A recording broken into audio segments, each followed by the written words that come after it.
Vampire's First Night. Chapter 3. Near Discovery. The woman suddenly gasped, clutching her belly, her voice trembling as she whispered, "My water, it just broke." James froze where he stood, panic flooding his face, but another sound stole his attention, a faint squeak from the broken door of an old wooden house. He turned slowly toward it, each step heavy, his ears straining for the smallest movement in the shadows. Inside, the queen's body tensed. Her heart hammered as she held her baby close, her fangs glinting softly in the darkness. If the man dared to enter, she knew she would strike without hesitation. For her child, she would spill blood. James reached out, his fingers brushing against the splintered wood of the door, about to push it open. A sudden cry shattered the moment. "James!" The pregnant woman doubled over in pain. "It's time." He spun back instantly, forgetting the house, rushing to her side with fear written across his face. Scooping her into his arms, he carried her swiftly to the truck waiting nearby.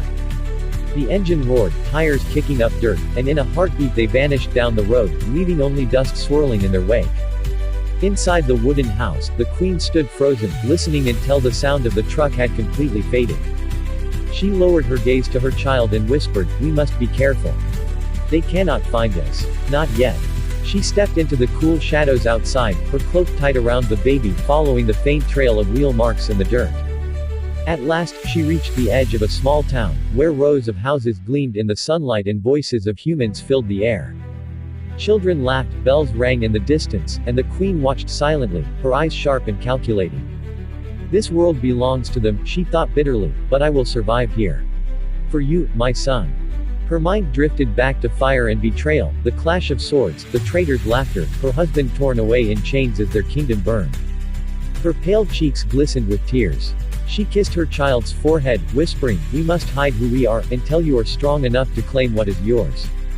The years moved like shadows across the moon, the baby growing into a tall young man, his eyes glowing faintly red as he trained with a silver sword.